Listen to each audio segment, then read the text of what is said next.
জেলা প্রশাসক মহোদয় জনাব নাফিসা আরিফিন কথা বলতে চাই, সেটা হচ্ছে যে আমাদের পরিবেশের যে কতগুলো গুরুত্বপূর্ণ উপাদান, তিনটি গুরুত্বপূর্ণ উপাদান হচ্ছে বাতাস, পানি এবং মাটি। তো আমরা শতাব্দীর পর শতাব্দী ধরে এই পরিবেশের গুরুত্বপূর্ণ উপাদানগুলোর উপরে বা আমরা যে পরিমাণ টর্চার করে এসেছি বা এখনও করছি, তো পরিবেশ যদি আমাদের উপরে প্রতিশোধ নিতে চায়, মাটি যদি আমাদের উপরে প্রতিশোধ নিতে চায়, পানি যদি আমাদের উপরে প্রতিশোধ নিতে চায়, বাতাস যদি আমাদের উপরে প্রতিশোধ নিতে চায়, আমরা কি টিকে থাকতে পারবো? অতীতে কি কেউ টিকে থাকতে পেরেছে? ইতিহাসে এরকম অসংখ্য নজির আছে, অসংখ্য উদাহরণ আছে যে বাতাস, পানি এবং মাটির প্রতিশোধের কারণে অনেক সভ্যতা নষ্ট হয়ে গিয়েছে, বিলীন হয়ে গিয়েছে।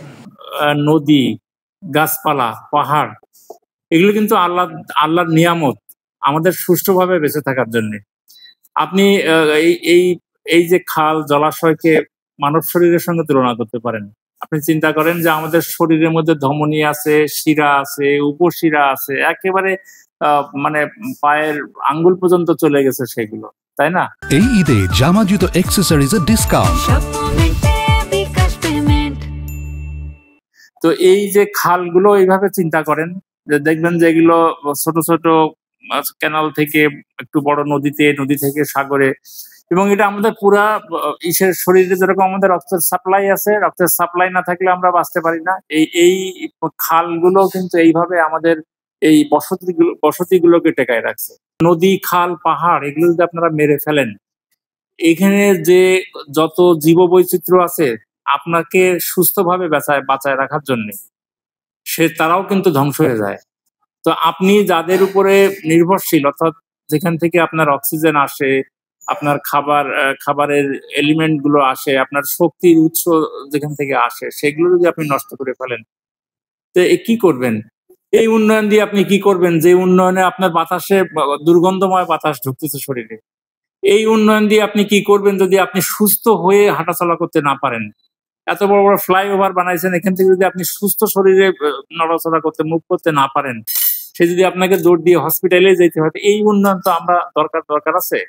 হ্যাঁ, আগেকার মানুষ দেখেন যে 100 বছর বাঁচত, কোনো শরীরে রোগ ছিল না। এখন 40-50 বছর বয়সে ক্যান্সার খুব ভয়াবহ ভাবে ছড়াই পড়তেছে।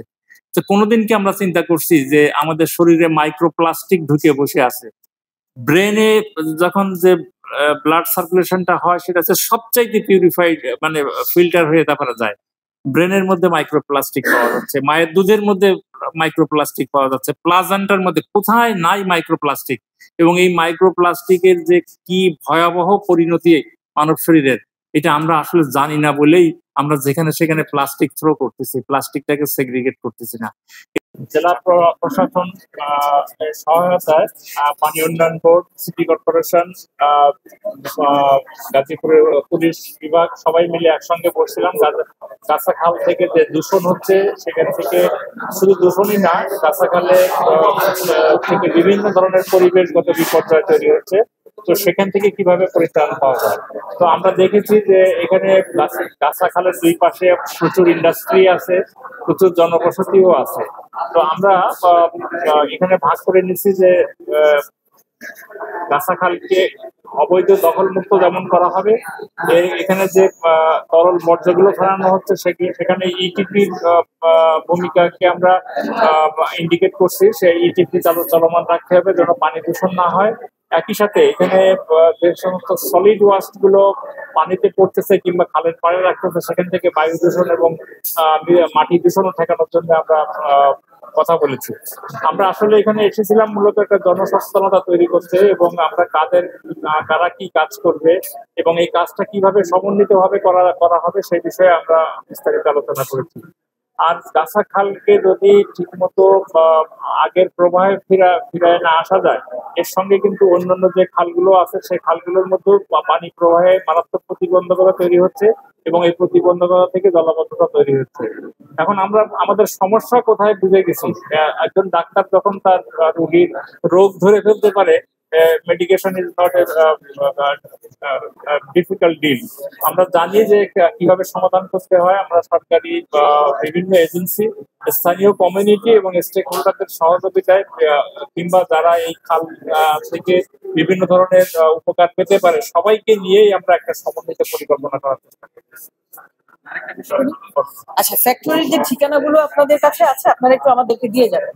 আমি তো সবসময় যে কোনো মানে মিটিং এ আমি বলেছি যে আপনারা এই অভিযানগুলো সবসময় এই যে ছোটখাটো ব্যবসায়ী যে ঝুড়িতে নিয়ে পলিথিনে সবজি বিক্রি করছে তার কাছে অভিযান করে লাভ নেই, কারণ তার এখানে কোনো দোষ নেই আসলে, আমি যেটা মনে করি। তো আপনারা বড় ফ্যাক্টরি যেখানে পলিথিন উৎপাদন হচ্ছে তার ঠিকানাগুলো আমাদেরকে দেন, এবং করিনি যে তা না, আমাদের এখান থেকে কিন্তু বেশ কয়েকটা ফ্যাক্টরিতে অভিযান চালানো হয়েছে এবং সেগুলো সিলগালাও করা হয়েছে, জরিমানাও দেওয়া হয়েছে, জেলও দেওয়া হয়েছে।